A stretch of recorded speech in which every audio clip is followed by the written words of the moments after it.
So welcome to Group Therapy. It's a special group therapy. Today's Father's Day. So we've got some fathers on the panel, and today the topic's going to be raising responsible gun owners. You guys all have children. I'm not sure if all of you, I know some of you take your kids shooting with you. So I'm going to go down this list here, and we're just going to have a little chat, and maybe the information's beneficial. Maybe we might learn something. So let's start with who we have today. We have Jason Bainey in sales. We have Josh Holdren, also in sales. We have Josh Stewart and Kiefer, all from sales. So we'll start out with, we'll go around the table. We'll start with Jason. Jason, if you could just let us know how many offspring have you, what's the word? How many replications have you made?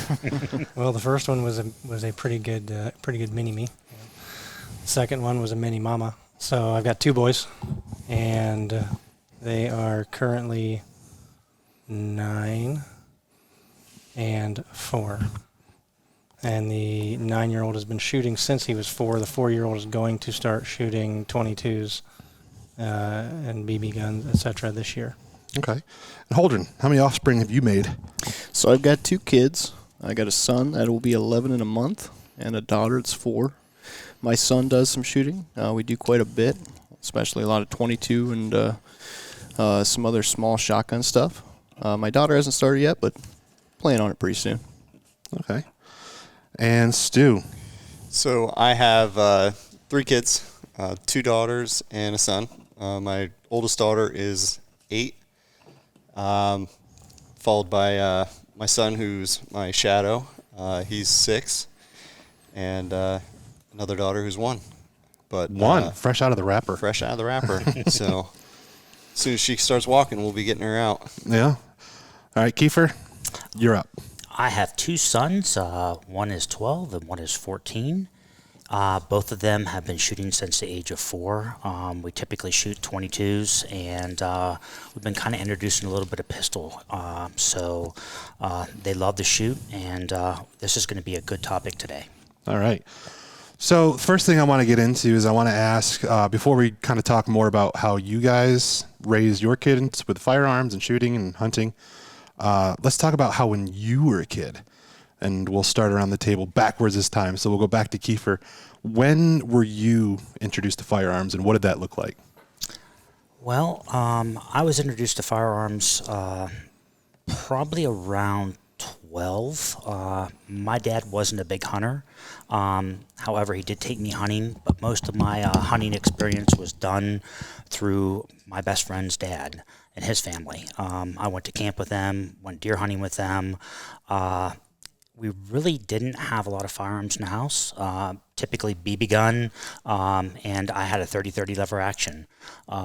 We weren't a really big gun family. We obviously believed in the First Amendment, but it wasn't until Second Amendment. It wasn't until also the first. Good. Yeah, Kids are really good with the First Amendment already. It wasn't until I was significantly older that I personally started getting into shooting guns, long range precision. So I really didn't grow up around it. Yeah. Yeah. So you said you were about 12 when you did get into it, though. Yes. And that was for hunting? That was for hunting. You know, we really honestly didn't do much. Didn't do much target. BB gun at the house a little bit, but not like today where, kids have the ability to shoot at the house or go to range and put a lot of practice and bullets down range. It wasn't that way when I was younger. It was just basically go out and shoot a little bit right before hunting season and hunt, and then basically put the gun away till the next hunting season. I think with the internet, it's built more of a community, so it's a little different nowadays than I think it was when we were growing up. When it was us, I mean, things were a little more secluded. I feel like people have come together a lot more because it's just easy to talk to anybody nowadays. So I wonder if that's kind of plays into how things have changed nowadays versus when we were growing up.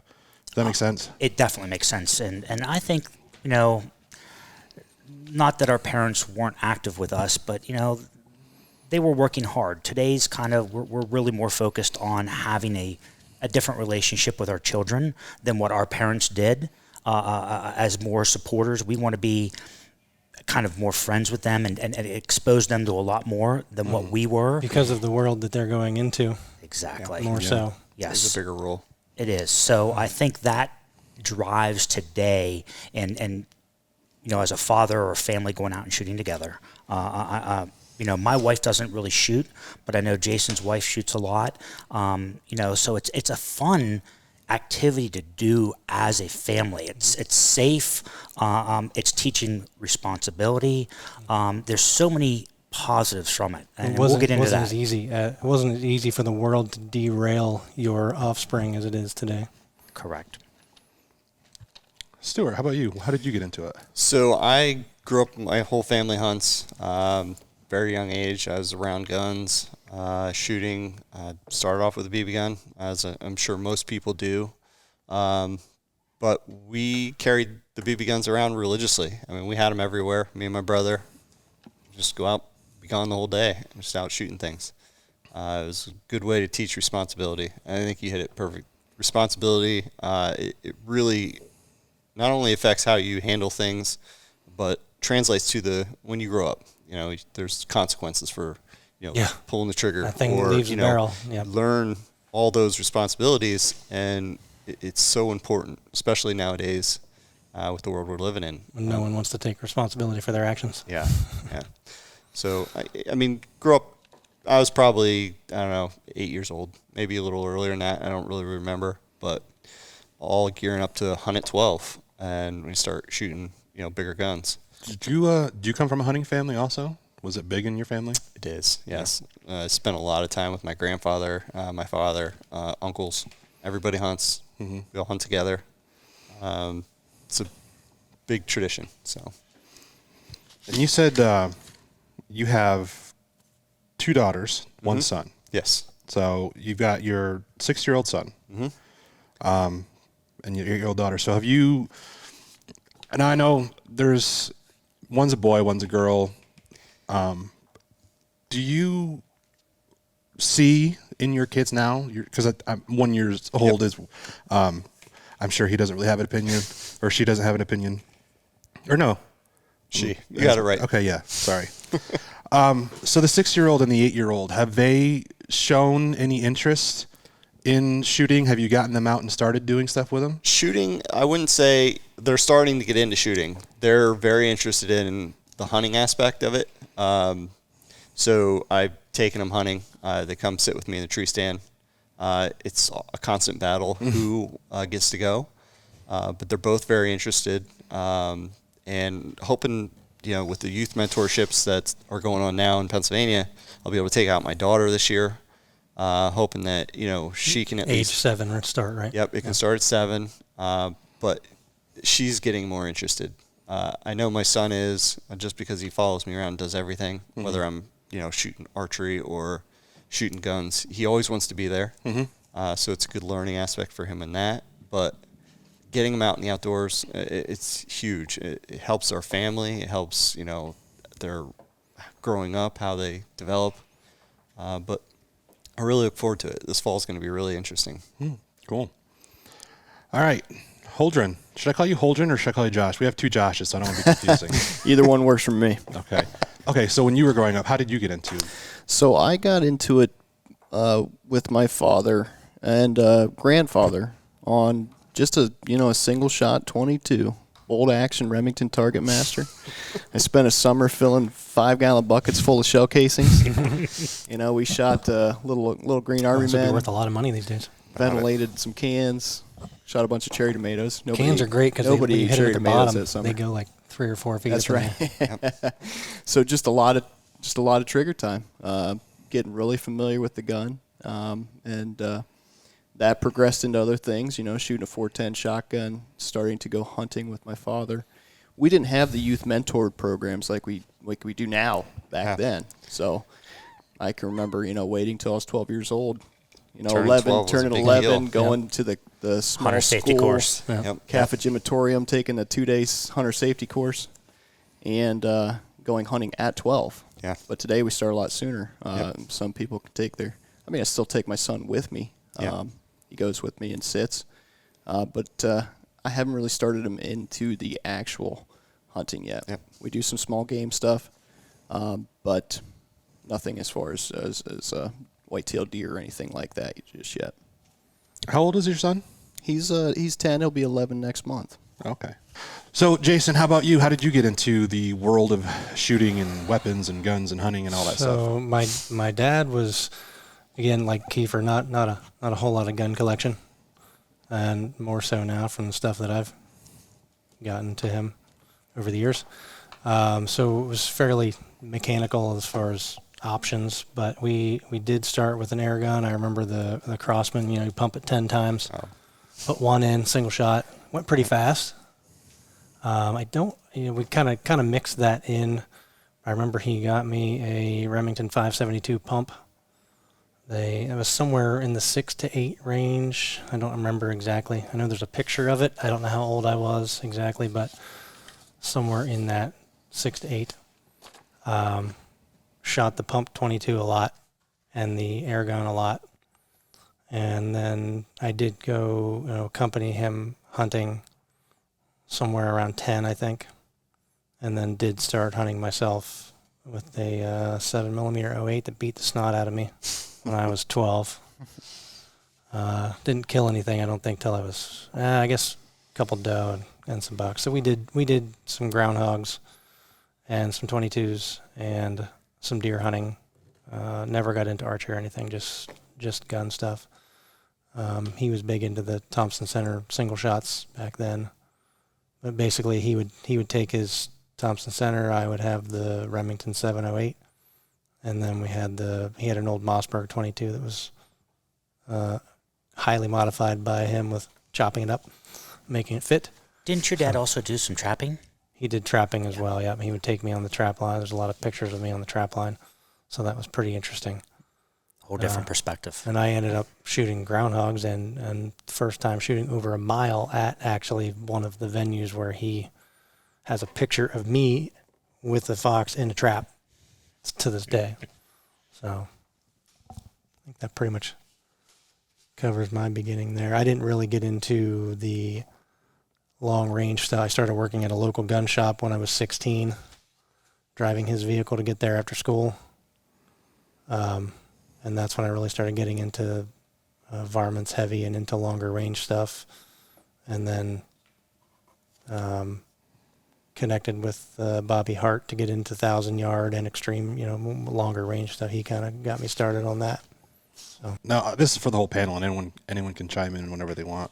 I was asking if you were doing things with your children now, shooting. Kiefer, I know you do. You've got some custom guns built. For your one son, at least, right? I do for both my sons. We do everything in pairs, it seems like. But I built some Voodoo Gunworks 22s up for them, and my wife and I gave them to her for a Christmas present quite a few years ago, and that was their first real firearm. And we baby stepped it from how to load it, how to properly get behind it, position it, working on using the reticle. The main thing that we talked about earlier, once you pull that trigger, you cannot take it back. Yeah. So that is one of the most instrumental things in teaching a young shooter is that leaves the barrel, it's yours. Awareness, and once it leaves the barrel, you own it. So if it's pointing in the direction and you shoot in the direction you don't want it, there could be consequences of severity. So, that's one thing we always kind of talk about every time we shoot we love to shoot in our backyard. I'm fortunate enough that I have a little target range at my house. I can shoot 22s, and my one son, he bugs me all the time. Can we go shoot? Can we go shoot? Can we go shoot? Sure. I can't afford it anymore. Especially if you don't have a place to shoot at your house, then you got to drive to the range. Yeah, and gas is more expensive than bullets, and bullets are already expensive. Might as well continue around the table. Yeah.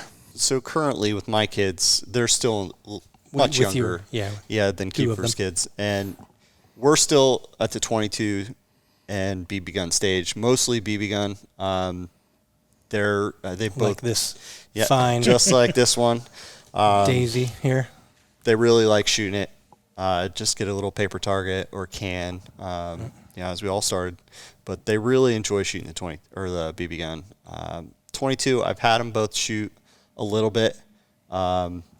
Actually, my 6-year-old shot more 22 than my older daughter. And that's the Bergara Micro, right? Yep. And he's still a little small as far as like the pull, which we'll touch on, and getting the right fit for the 22. But as he grows up, he'll grow into that, and it'll be much easier. But for now, they're both kind of on the 22, and taking them along with me. They do like to come to the range and sit and watch him shoot, learn the safety, making sure the gun's empty, stuff like that. Well, I started my little guy on a little short cricket 22, something that fit him. That's the big thing. I remember when you guys got those. That we got at the same time. Yep. Yeah. A Little AI-looking cricket 22. But that's important, something that fits them for length of pull, something that they can get accustomed to, getting in the right positioning. And, we started out with that rifle with some little iron sights on it because I wanted him to be familiar with that. And that was about 5 years ago. That was probably 5 years ago when he got that. I want exposure to all those things, dovetail sights. He's got we now have a semi-automatic little 22 rifle, AR style. And it's got a peep sight on it. So you're getting familiar with the dovetail sights, the peep sight.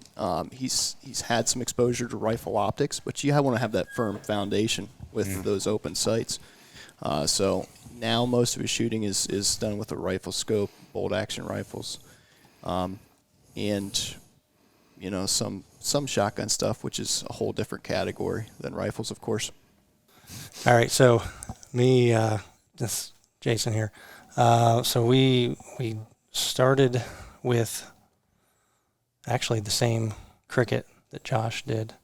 So we actually started with a 22 before anything because I didn't have one of these little Daisy Red Ryder guys yet at that point. I'll touch on that. But so we got these AI looking cricket rifles, and that was what my son got when he was 4.5, 3/4-ish for Christmas. And we actually went out on Christmas Day. It was 20-something degrees and 20-something mile-an-hour winds. So like Kiefer, I've got a little place that we can shoot on the property there. So we have a 50-yard line. We actually shot out of the garage and shot 50 yards with this cricket on Christmas Day. It was absolutely nasty. And Bubba loved every the second first of it. time he was out, so I had him actually shoot 3 shots at a little 1-inch dot, and there was like a 1/2-inch group at 50 yards, and I was blown away. And then that gun never repeated that. But anyway, it happened. So, started a lot on the 22, and I ended up taking into some gun auctions and getting some more 22s, and like Josh Holdren mentioned, we got into peep sights.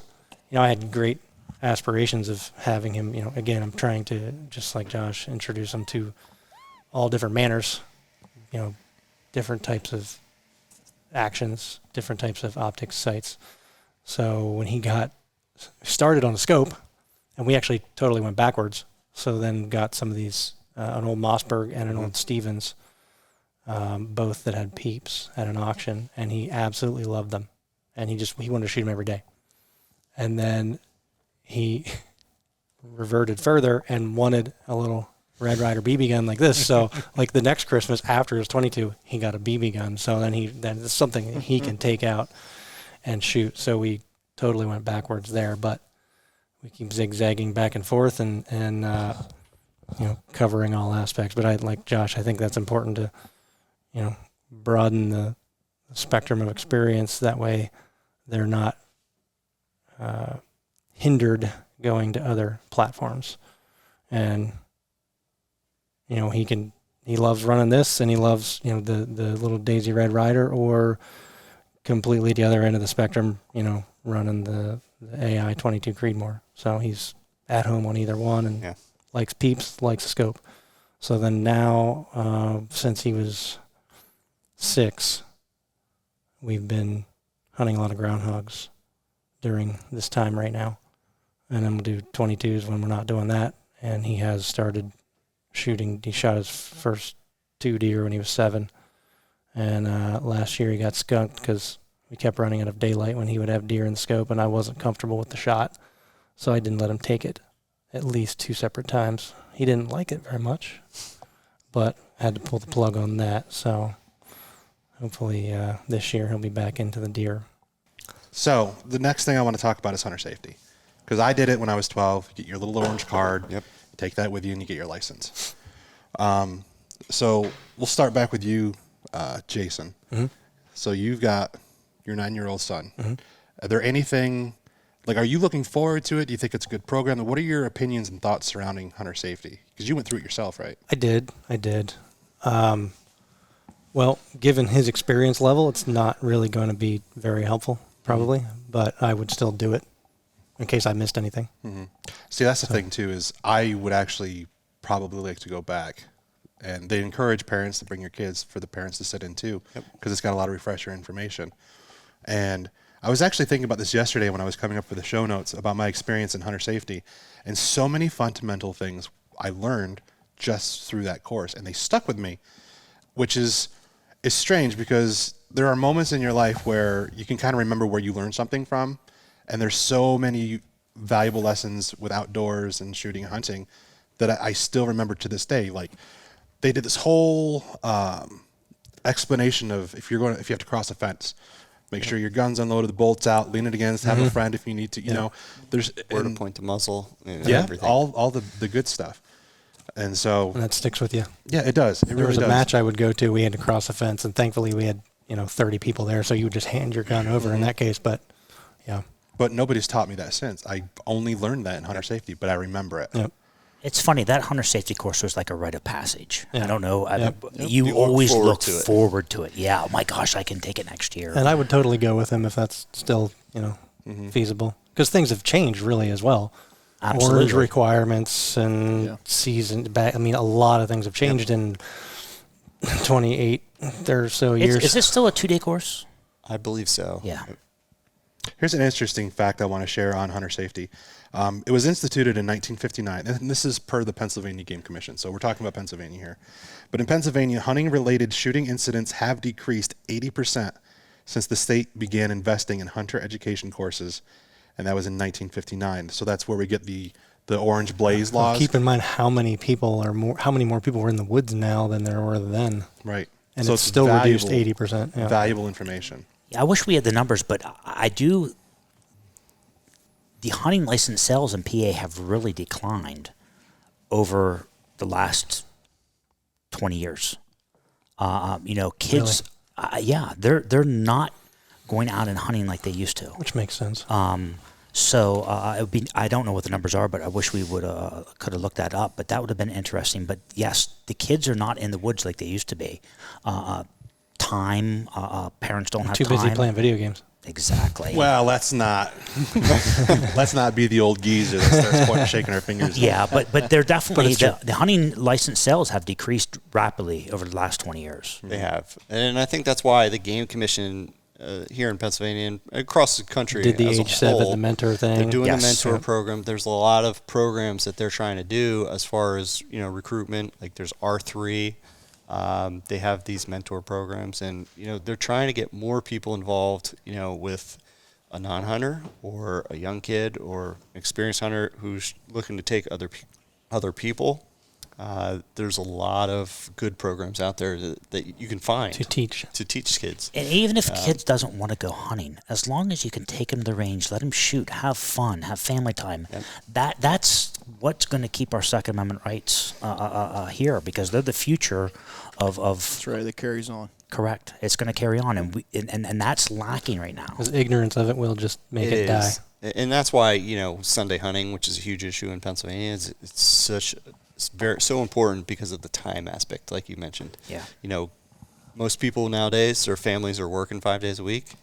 They get home, they have Saturday, and Sunday they can't hunt. Yeah. So you lose a day that you could spend with your child or anybody else and get them outside and into hunting or shooting or doing stuff. It really takes away. It reminds me of a federal commercial. It was, everybody thinks that we want to introduce our kids to go kill something. That's not the case. It's the camaraderie, the experience. If we don't get anything, I don't care. But it's so much fun. It's that time spent. Exactly. And the fact that you're outdoors, because we all love the outdoors. Exactly. Just being outside is, in and of itself, a great time. It is. Seeing squirrels do crazy things while you're trying to find deer. I saw a weasel one day. I was looking for deer in my place in the snow, so it was pretty cool. It was this black weasel in new snow. It was pretty cool. And a mink. I have a mink as well. Yeah. Never would have seen it, and it was in my backyard. Yep. So touching on Sunday hunting, that's a huge. I didn't think it would be, but looking online, like Facebook pages, it's a huge hot button issue. Huge. I mean, some people are so against it, and that's fine. You have your opinion, right or wrong, and I think it's worth a discussion. I'm for Sunday hunting, just like you had said. Yep. That you get, if you're working Monday through Friday, or even if you're working Saturday, Sunday seems to be the one day where you really have time to go out and do stuff, and we just don't have that here. It definitely should be allowed. Yeah. And it's just like everything else in society. Do it if you want to, and don't if you don't. Right. That's your And choice. if you're concerned about it happening on your property, then you don't let it happen on your property. But Yep, it's a work in progress here in Pennsylvania. I mean, it's, as we saw, they introduced the 3 days, and I think they'll only expand on that, but time will tell. So let's go back. Actually, we have Tristan here. He gave me the link to the Pennsylvania Game Commission. We have some numbers over the last 10 years of general hunting license sales, and it's broken down by resident adult, military, junior. I'm just going to concentrate on the mentored youth permit. So in 2010, they were looking at total sales of 30,790. And going through the timeline, it went up the next year to 33,000, the next year to 34, 35. Then in 2014, it starts to dip down. And I'm not sure if that's the year has anything to do with it, if there's anything significant in 2014. But it started going down from 35,000, and it's decreased every year since. It went up 1 year, but now we're looking at 28,852. So 10 years ago, fairly stagnant. we were almost 31,000, and then 10 years later, that's dropped, 3,000. So it is on a decline. It's not as drastic as perhaps I might have been thinking it would have been. Well, compared to adult, because then you've got them transitioning into normal license too. That's only age 7 through 12, I believe. Yeah. So looking at resident adult in 2010, you were looking at a sales of 647,000. Now we've got 577,000. So there's a more significant drop. So it's fairly significant. Does it go back into the 90s or 80s? I'm only looking at 2010. We'd have to do more research on that. Probably not. I think So back basically, then- the moral of the story, over 10 years, it's been fairly stagnant. Really. Yeah. Nothing, not significant. Which is really. surprising because growing up, I didn't have the mentored youth. Right. Neither did I. My dad took me out, and I didn't even go out with my dad until I had gotten my license at 12 years old. But at 12 years old, you had to hunt up until I think you were 16. Is that the same way? 16, Yeah, you they could sit carry with a an gun adult. on your own. Okay. 12, you had to be with an adult with the gun, I believe. So, youth hunting. Nowadays, you guys had mentioned that you take your kids out, maybe even with a gun or without. When do you think is a good age to start doing that? I mean, do they have to show interest first? Do you think it's a good idea to get them out there and get them acclimated? I like age 4. I think 4 is what I've found. They got to be able to wield the setup a little bit. I have a picture of my older son when he was 2.5, holding a little Taxol 22, which is a super. I mean, it's like 4 pounds. So if you can get something light enough that they can wield, and that fits them, and I actually had him pulling the trigger on it, but I was holding the gun, and he got a kick out of that. But for me, what I've seen in between 4 and 5 has been a good time to start actually sitting down and trying to learn, because they got to have the attention span to do it as well. Mm-hmm. So that's what I've seen. That's the age that both of my boys started to get introduced to it. And I guess if it would have been the hunting aspect of it, it probably would have been 6 when they started to sit with me out at my father-in-law's farm, hunting groundhogs. Mm-hmm. And, they sat there for 6-7 hours. Yeah, and 6 worked out for me too. He was shooting them. Yeah. Or not shooting target, but he was shooting groundhogs himself at 7, I think. Yeah. So it was a good introduction. I mean, I think too young for the hunting aspect. You don't want to turn them off. But that 4 to 5 years old, I think, is a great time to introduce them. They have comprehension. I think that's and again, everybody's Well, yeah, they're all different. all different, but it's a good roundabout age. Yep. I think every kid's probably a little bit different. It comes down to their physicality. Can they handle the things? Maturity. Are they able to sit still, be quiet? Right. How interested they are is a huge part. I took my son at 4, maybe, went and sat with me in a blind just to sit. We took some toys How and long stuff. that last? Yeah, not very long, but He was just out getting there. them out there, hoping that they see something, that excitement, and if you're lucky enough to see some deer and they excited, you have them hooked. Yep. So It's that like starting aspect- fishing in a pond. That's right. Start them off slow. As far as the actual getting them into shooting an animal, That's a whole different it's a whole conversation. different conversation. We're not quite there yet, but right now it's just trying to get them acclimated with, the whole process of things. As far as killing an animal, just real quickly, what worked for me, because I didn't really like killing deer when I was 12. I didn't like the thought of killing the deer when and I was it's 12. not for everybody. It's not. But what helped me get over that hump and get, I don't want to say the taste for blood, but the understanding for why you're doing it. I started shooting groundhogs. Yeah. Because I could understand why the farmers needed them gone. All the damage to the crops and the And fields. that made it easier for the deer. We it made it easier for the harvest for the deer as well for me. And that also worked for my older son. We started with groundhogs first, and then he was cool in the deer. Josh? Age-wise? Yeah. I like you said, everything, each kid is different. I have done a lot of shooting with my son, but I haven't taken him hunting on his own. He's come with me. He hasn't hunted or harvested a deer at this point. And but we're working into that. I was comfortable with him with the pellet gun, BB guns, and the 22 rimfires, and then eventually last year he got a Tika 243 with a scope on it. He's been doing a lot of shooting with that. So the next thing is for him to go big game hunting, and he wants to do that. It's just a matter of me feeling comfortable with him having the skills to do that ethically and to do it properly. So we're still there, and everybody's different. That's the big thing. Some may be 12, some may be 7. To when you're comfortable with them doing that or taking that next step. And I think that's where we are currently. Yeah. Yeah, both of my kids show no interest in wanting to go big game hunting. I've kind of struggled with that. So, do you push them and force them to do it? I've chosen to say no. Well, yeah, I mean, you can still take them along and let them be there. Yeah, they enjoy the small game, groundhogs, squirrels. That's fine. I'd rather be out there and enjoy it with them than push them in a direction and turn them off. Right. But you're right. Everybody's a little bit different on age, development, and what they want to do. If they never want to do it, I'm fine with that as well. Yeah. I've seen that with my daughter. She wasn't as interested as my son. Now that she sees him wanting to go more, she's now started to want to go more. So we have to find that happy medium. Yeah. And, it's not something I ever pushed on her. Yep. I want her to want to do it because she wants to do it. Right. So. Exactly. There's no sense in making it a struggle. Right. That's and then my round 2 with the younger one. I have no idea what direction that's going to take. We're just going to do what I did with the first one and see how it takes. Yep. Now, I don't have any kids, but I do want to touch on my experience.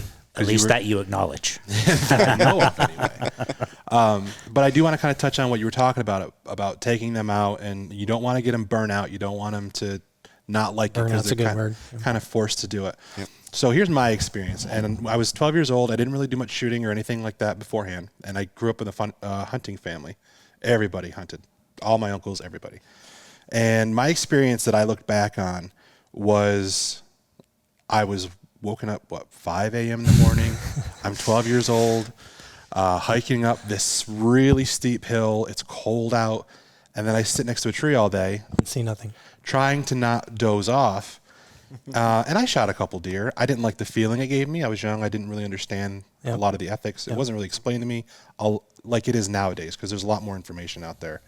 But it really turned me off because of that. I didn't see the why in what I was doing. And it wasn't until I was later in life when I kind of got back into hunting. I did hunting for 3, maybe 4 years when I was younger.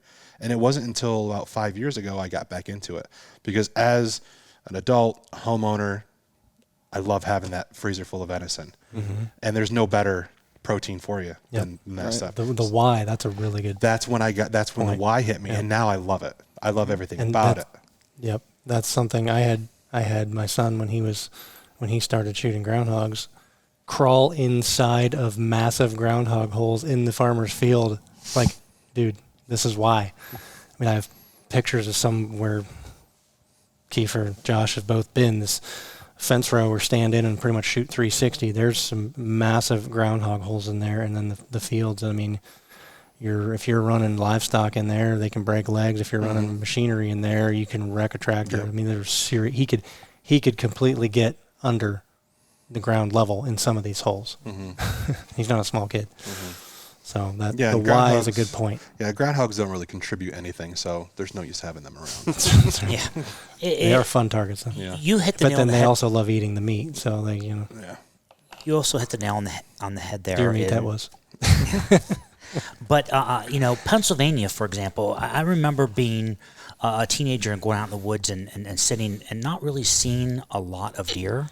And you're freezing and you're like pretty turned off or young. It turned you off. Well. And I know that Dr. Gary Alt, who is one of our wildlife biologists here, kind of changed the way Pennsylvania looked at the deer population and actually help things out in the long run, where kids can go out in the woods now and actually see more deer and be excited. Not that they're killing them, but they're seeing more things. If you're out there seeing nothing, it's hard to sit there all day long and see nothing. They lose interest. Attention span. Yes. And the kids are that, if they don't see any result, they're not going to want to go out there and do it. And I've gone to, I will sometimes just take my son out in the evening for the last 2 or 3 hours of light, because we're going to see something. Right. And then mornings around my place, not always, but in the evenings are pretty predictable. Whether we get a shot or not is something else. But even after hunting season, when I was young, spotlighting was big. We used to drive around. You'd see 50, 60, 100 deer in the field. Now if you go spotlight, which kids don't do that anymore, it's kind of crazy. You guys take your kids spotlighting? Yeah. I look forward to it. We do, yeah. I mean, I don't have any kids to take spotlighting, but my wife and I enjoy it because we hunt. With taking your kids out, we talked. I remember, Stu, you had said something earlier about trying to. I mean, what's it like when you take a kid out, you put them in your blind, take them hunting with you?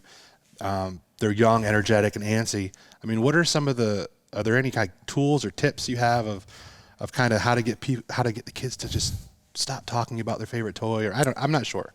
I'm not the best person to ask this question, but I do want to know. a phone. It's tough. My son draws on my phone. A phone, my son brought his iPad, plays games, but something to keep him quiet. I try not to let him focus on that the whole time. Right. I think, you want Break them it to up. understand that we're out there to enjoy, nature and wildlife, and hopefully, if you're lucky enough for them to see something, that's part of the whole experience. But it's a tough You see thing. something living about every half hour. Just keep it going. Whether it's a squirrel or whatever. We have a little screech owl that showed up this last year. But it's definitely tough for sure. The Maybe bobcat, the coyote walking by. Yeah, Make sure they're had a warm. coyote. I don't think he was with me when the coyote came blasting through, though. I don't remember. Yeah, I agree with you. I mean, you got to have, gotta let them put their attention into something for a little bit, but you also got to teach them that while you're out there, that should be your attention. That's right. you're there to enjoy the wildlife, to enjoy the peace, whether that is check out the game that comes by, any game that comes by. You want them to see you be presented with different situations. Yep. As far as especially hunting your last light deer, they get to see you and understand that you see those deer but maybe it's just past legal shooting hours, or it's just dim enough that You even though they're can't quite there, make out you can't the take right that spot. shot ethically. So you want to see them you want them to see you in those situations as well and learn from that. Teachable moments. Yep. Very well put. Which we had several last year. When 2 different nights he couldn't take a shot, and he was pretty Frustrated. upset the one Yeah. night. So we had a 10-minute talk after that. Yeah. So to stray off of hunting now and talk about safety, because, I mean, children, guns, very touchy subject depending on the context. So I want to ask around the table, and I guess we'll start with Kiefer. We'll do this one at a time because I would like to hear all of your opinions on it. What are some of the actions that you take with your weapons and firearms with having children in the house?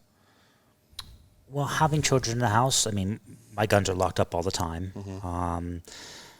I've taught my kids to respect a firearm and what the end consequences can be of using them inappropriately. They know that they're off limits. They know they have their own guns, but again, they're off limits. Unless you're there. Unless I'm there. So if we're going to go out and shoot in the yard, they can go in and get their gun by themselves. And but if we're not shooting at this point in time in their life, they're off limits. We do have some nieces and nephews and people that come over. We really don't have a discussion with people that come in the house about firearms. They're out of sight. They're inaccessible to them. The only thing that I would say is I do have a sidearm in my bedroom that's locked away. That would be the only kind of gun that will be out in the house that is can be accessible, easy. We just had that conversation with our boys, and they know it. I've never ever had an issue. But again, they're not at home at this point in time in their life by themselves with younger kids to kind of maybe go and say, geez, let's look at these. I haven't been in that situation yet. To be determined. To really. be determined, and hopefully they learn. And you've got the oldest one, so. Yeah, and my kids are really good with that. I've never, ever had an issue. And the same way, safety out in there, I have learned when we were first learning to shoot, I tried to take both boys out at the same time. It wasn't a go. I mean, it's too difficult to try to manage two Feel that boys. So I learned that one goes out at a time, and then we'll switch, and then the other one goes out. Now, no problem taking them both out. But at first, it just was the high chance of a Chaotic. mistake. Correct. So, but once you teach them all the fundamentals, they truly do follow the rules. You're going to have every now and then maybe the kid's talking and turns around and pointing the muzzle in the wrong direction, but they don't do it anymore. Yeah, they don't have those habits formed. Correct. The habits you had to discipline And the yourself. earlier and you teach start, yourself. And exactly, the earlier start, the more they know that. Now it's a pleasure. It's actually we enjoy it. Right. Do you guys have, anyone else have, and we don't have to go one by one, but does anyone else have anything to add as far as firearm I would safety in your house? So my kids are much younger. Basically keeping everything locked up out of sight. I teach them, they can't go and touch a gun without me being there. I need to get it out for them. They're not to the point where I'm going to send them in and get, go get the gun. But we teach, every gun's loaded. Yep. We pretend, whether it is or not, they need to understand that you need to treat it like it's loaded. So safety is a big thing. Where to point the muzzle. Make sure it's not pointing at a person. We're still on those aspects, and treat it like that. We're not to the point where other kids are going to be coming around and being around them. I'm just focused on my kids and making sure they know, go get dad or mom, but they're not toys. Yeah, because I think your kids, except for your 1-year-old, so your 6-year-old and your 8-year-old, is that the age now where these are the kind of things where you start having? I think the earlier the better. Having them grow up around guns, Exposure. It's only going to be a benefit as far as the safety aspect. Because the more they're around it, the more they understand, all the negatives. And just helps. And the kids question so many things. I mean, not even gun related, but you'll see when I'm cleaning my gun, they're asking, "Why are you doing this? Why are you doing that?" It's a great way to segment into, here's why I'm doing this, and again, reloading. I mean, that's right. I had my sons would run the cases through the prepper, deprime them. I know your boys are now getting into where you're actually letting them press. Yep. So there's it's just a great way to get them excited and involved and understanding why certain things happen and what the repercussions are of it. Yeah. Yeah, you break a gun down and they learn that the mechanics of it. Yeah. The safety features. They want to know, so you teach them how to use that properly, how to check, use safety, whatever type of safety that firearm has equipped on it, and just learn to constantly treat that like it's live and something could happen. Yeah, my father never really did much gun dismantling. Like, he did his cleaning and everything, but I was never really around to see it. So I'm thinking, hearing you guys talk about it, and more specifically, like you had said, you're breaking your gun down, you're cleaning it. I know me personally, growing up, like, I wanted to know how things work. Yep. And even nowadays, I find that some things that might be intimidating, I find not that way once I have a better understanding of how it works. So I think that's a good idea, personally. Knowing the anatomy. Yeah, if your children, I mean, they're curious, if they understand how the gun works, then I think that might help take away some of the unknowing, maybe some of the magic behind it, or fascination that might cause them to take their buddies in. Mm-hmm. Yeah, I think if you break it down to a level of understanding of this is why it works, just like any other tool or item, tear a coffee pot apart. Right. It is a tool. Yeah. But I think if you have the understanding of how something actually operates, the anatomy of any given thing, I think that it clicks better. Mm-hmm. I know it does with me. Yeah, and it sets the foundation for them to understand and then learn how to maintain. I mean, they have nice firearms. Mm-hmm. Learn how to maintain those firearms, learning the anatomy of it. But the main thing is it teaches them lifelong skills that, I hate to say city kids, but there's a lot of kids that don't get to do this exposure. And you can see those kids when they go to a camp they're like, everything's so eye-opening to them. And we take that for granted. I mean, our kids, we expose them to lots of things. Yeah. We want them to be very well-rounded, where there's a lot of kids that don't get exposure to that. And it's quite remarkable the differences between them and the way they handle things. I think that's why there's such a disparity in the fear of guns. Right. Yes. Ignorance. Ignorance. They don't grow up around it. And it's they not don't know. intentional. Yeah. It's the lack of exposure. Totally what you were, raised around. Yeah, their experience is what they're shown, not what they see. That's right. So correct. Quickly I want to get my hit in on the safety thing, and in addition to what everyone else mentioned, I tell them always treat it as loaded. Watch where the muzzle's pointed. And again, once it leaves the barrel, it's yours. Yep. So that's why we take such great care. But also something fun that we have done is destroy things with guns. So he knows the terminal effect. Mm-hmm. So milk jugs, water bottles, eggs. That was the first thing we did was propane tanks with tannerite. Yeah, but the eggs were first. Eggs were first. A little more advanced. He was there for the big tannerite explosion too, but yeah, eggs and 22s are what started it. So you can see this little 22 just destroys leftover Easter hard-boiled eggs. But seeing the terminal effect, I think, has been very, very informational and powerful in that, as far as showing how bad it can be. And we've done some bigger things as well. Well, our kids, I can't speak for yours, but our kids always ask why. They're very involved and inquisitive. So it's but then also killing the animals brings that whole terminal performance to the forefront, really, and that's foundational in having them understand just how dangerous they can be. Yeah. Or like you've done with shooting steel. I know that you've set things beside steel and shot steel targets to show them the effect. We cut eggs. Yeah, that one thing we cut it. I had I forgot about that. I had a turkey plate, and I shot the plate in effort to cut the egg in half, and that just to show what happens after a bullet impacts something. Yeah, They the talk ricochet, about what's beyond a target, Yep. ricochets. When you shoot materials of different strength or material consistency, what can happen? Yep. Yeah, And that little 22 bullet can go a long way. it can. Yeah.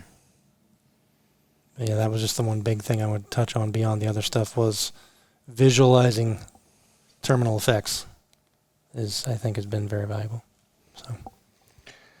All right, well, the last thing I want to touch on before we wrap this up today is first guns. So myself, when I started hunting, I was using my father's. What was I using he had? I can't really remember. I do remember that for my birthday, though, I think my 13th birthday, the year after I'd gotten my hunting license, my first rifle was a beautiful 243 with multicolored laminate stock.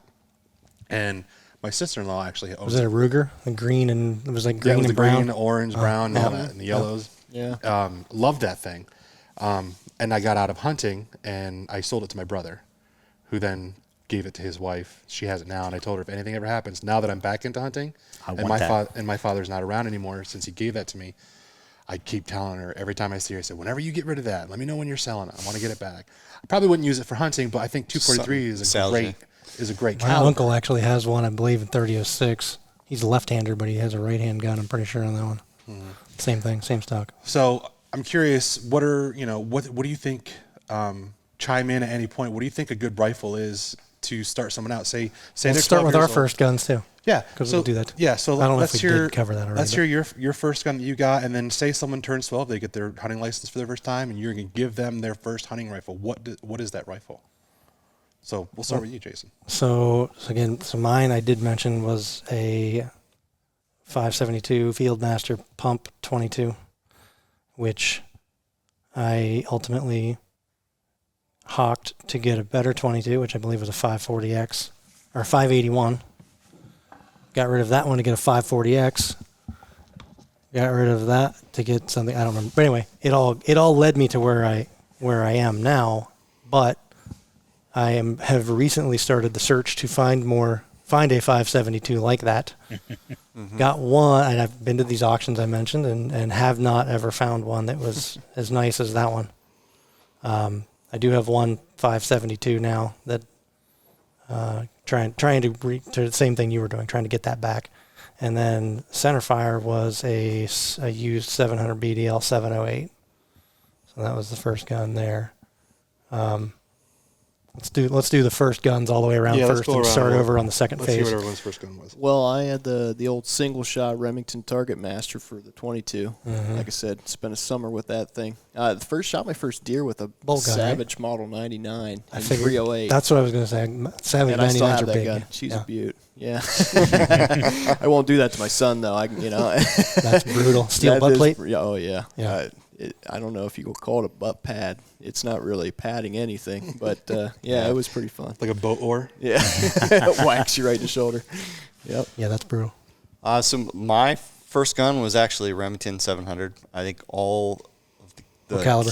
My cousins and every 270. My cousins, we all got the same gun. We turned 12. That Christmas we were getting a gun as a rite of passage. But I shot my first deer with my dad's Marlin 30-30. With a fixed 4-power scope. I've never shot a 30-30 in my life. You can't even find 30-30. It is fantastic. I do own a lever gun, but it's 32 special. Yeah. It's one of those guns that it'll never leave our family. My dad still uses it, and it's pretty beat up, but it's definitely memories on there. Yeah. Character, just like this dirt from 7 years ago. Yep. So touching on that, the 30-30, my wife uses a 30-30, and it's the same 30-30 she used when she was 12. Yep. That's cool. Wow. And it's actually a really great gun. all right. So this 30-30, I forget the model of it. I think it's a Savage 110 or something similar. But it has I'm going to scratch it. I'm wrong. But it has a really weird way to mount the scope on it, where it has like this weird thing on the side saddle. Yeah. Marlin 336. Okay. It's probably that's Marlin. Yep. So she has the 30-30, and I so badly want to upgrade her scope, But I mean, she has not sighted that scope in or had to resight. We try. Don't mess with it. Every year. Don't mess with it. And it just never fails. So my wife's gun that her stepdad gave her was also a 700 BDL 243, and it's got an old, I think, 2-7 steel tube weaver on it. And I took it out one time, shot it at 100 yards, and no kidding, shot a 3-shot quarter-inch group with that stupid scope and that old gun. I was like, I'm not putting anything different on this. It's staying right the way it is. Yep. Yeah, hers is a laser cannon.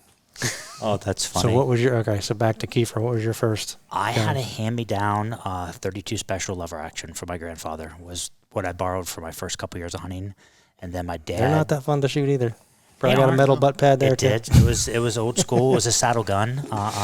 So, and then my dad bought me a Browning A-bolt, and it had a very cheap loop-holed scope on it, and that's what I took my first deer with.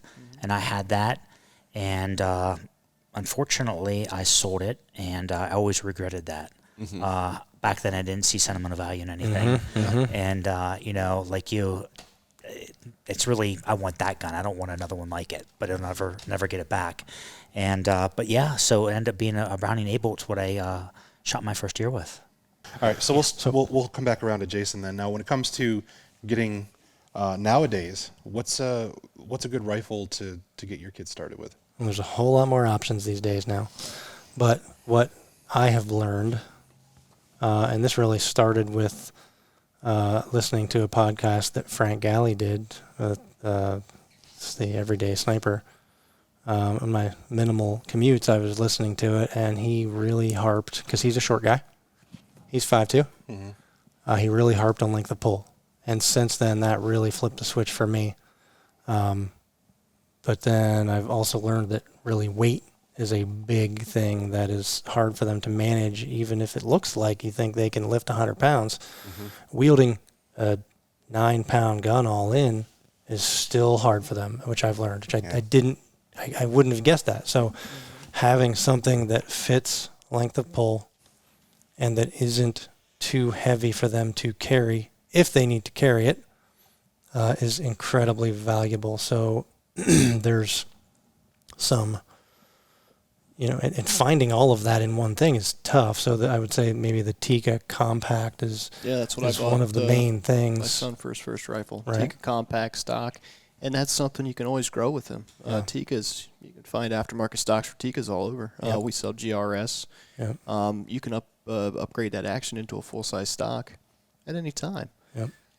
But it fits him now, and that's important because when you're teaching him those mechanics, it's got to fit. I mean, that's the most important part. You can instill bad habits if something doesn't fit. Right, You're trying to make 100%. it work. And that's where having, and so like for us when we're hunting groundhogs, we share the rifle. So I've had him on this AI from the beginning because that's what I was running, and I'm like, oh, I didn't realize this goes down to about 12.5-inch length of pull. So after we graduated from and back to the crickets too that we both It weighs had, 15 pounds. probably more than that. But he's not wielding this. This is only on the ground. Like I said, wielding. So the crickets, that was able to go down to around 10.5. Yeah. And you can block that out to around Put more 12, spacers in. I think, Yeah. right. So when I realized he was a little big on that, or, where he could comfortably wield that at the max, and that's when I realized, oh, wow, he can actually get on this because it goes down low enough so the capabilities on guns are catching up, but a lot of them still aren't there. And especially in the hunting rifle world, there's really not a whole lot geared towards shorter length of pulls that are required for younger kids. So even though kids are able to hunt when they're 7, there's not a lot of guns that'll fit unless you get something really that has an adjustable adjustable length of pull that goes down. I mean, 12.5 Manners is like stock is a great stock. Right. So the Manners goes down to 10.5, the CS. And, we both did that, and that can fit pretty much everything. And that was the initial thought. That'll he was grow able with to- them. Right. Yeah, just That like can the grow. AI Yeah. chassis will. But having that adjustable length of pull and a weight they can manage when they need to wield it. Well, yeah, Massively important. semi-automatics too. These AR That's right. styles. You got HPK me with thinking on collapsible that. stock, Yep. or what other brands do we got? The Smith and Wesson. Right, MP 1522. They got that 6-position collapsible stock, just like a big rifle would. Yeah. That is generally able to be made small enough for them to shoot comfortably. That was actually the second thing he shot after that cricket. We did, after I realized, because I think you got one first, and then I got one because of the whole length of pull, and it's very lightweight. Yeah. So Now this is 6.5 Creedmoor, right? that's a 22 Creed right now, because that's what we use for ground But he's hunts. primarily shooting 6.5 Creed. 6.5 is for deer. Yep. And stuff. And how about with your Tika? I got that in 243. 243. You know, Well, now talk about calibers for deer. 243 and 7mm 08 seem to be the most popular for people for starter guns, just because of recoil, availability of ammo. The ballistically very, very good cartridges as well. Yeah. I'm actually doing 300 Blackout this year because I wanted a rifle, because he shot 2 deer with the AI. One was tripod mounted, standing. The other was out of a 360 blind on a bag on the windowsill. But obviously you can't pick it up and do anything with it. So I've gone to the complete other end of the spectrum again with a 5-pound CVA single shot, something he can totally wield. 300 Blackout. Thanks, Jack. That was his suggestion. He got one for his boy, our Bergara CVA guy. Yeah. He also has a 9-year-old. Same deal. So 300 Blackout, you can get 150 grain ammo, which basically mocks a 30-30. But it's a 5-pound gun. So, and again, the Tikas I think are about 6. Yeah. But I didn't have a lightweight with the compact Tika scenario for myself. So I saw this other single shot deal. I'm like, well, you know what? 5-pound gun with a recoil that's manageable. Right. With I'm actually going to cut the stock. It's not adjustable, but can't have everything all the time. So we're going to make it fit, and then we'll use it for the second boy as well. I think that's so important. Going from a 22, figuring out what is a manageable round for a kid growing up as far as recoil. Don't beat them up like we got beat. Don't want to throw them right into a Magnum gun where they're getting, hammered and because like Justin said, you'll just scare them off, habits. just like the bad experience. So finding that if it has a muzzle brake or something to take off that recoil. If you can manage your scenario and put a muzzle brake on, make sure you can always have ear protection. Yep. But yeah, muzzle brake is immense help for recoil. Yeah, hopefully we don't beat up our kids like we got beat up with recoil back in the day. That's the goal. I feel like there's a lot of trauma in this room. But we've powered Just throw through it it right and in learned. there. That's how we learn. If we didn't know that, Well, there's options too. I mean, those way more options all these these days. things didn't really exist to that, Yeah. back then. You either had a full-size gun or you had to cut it and make it ruin it for everyone That's else. what it was. Yep. And our kids get to shoot suppressed quite often. So, that's another thing. Even with 22s, they're shooting suppressed. Yep. Which, again, what we learned and beat up our ears. Yeah. My dad had a 12-inch 357 Contender. I shot that many times without hearing protection on. Yeah. Bad deal. We got to take those lessons and learn for the next generation, just like everything. Yep. Yeah. Kiefer, did you have your input on first guns? I guess it depends upon whether you're hunting or you're target shooting. I think the 22 is kind of the perfect gun to learn on as a first gun. It allows them to very low recoil, no recoil, quiet, inexpensive ammo, and there's a ton of great guns out there that are inexpensive as well. You have the Bergara is another one we didn't talk about that we sell. There's just it's hunting. 243, I think, is a great round. Low recoil, great downrange ballistics, and there are some shorter compact variants out there. And then just one thing I wanted to point out, and the part of the reason that this rifle, the AI, is here, is because a lot of these things were purpose done, or I found out as a side effect that it helped for kid use. So length of pull and quick cheek and quick length of pull allows us to go back and forth. Yep. The butt spike that I put on here, I simply put on at the beginning to be a demo. Like if people were looking at this gun or using this gun, they could see what it was like with that spike on there. I never shoot a monopod. I don't like having my monopod dig into the dirt on recoil. So I don't ever actually use it unless it's a weird, or except for observation. It's pretty handy for observation. But what I found out one time that my older son was shooting it, he needed to get up a little higher than the sandbag would allow him. So it gives you And extra he height. couldn't get it up there. So I actually put this out on top of the sandbag. And I was like, light bulb. I never realized that I'd be able to, I never thought about having this on top of a sandbag to support it where he couldn't support it himself because it's a heavy gun. He's a little guy. Right. And you got triggers light. That's always helpful when you're tugging on a big heavy trigger. It's not ever going to go well. And then I've gone to all of the tripod mounting fixtures to handle the heavy gun because he can't, obviously. So if we're groundhog hunting and he can't shoot prone, we can put it in a tripod and sit or stand as needed depending on vegetation, and then I've got a camera on it so we can record our activities and a suppressor so we can do it without ears.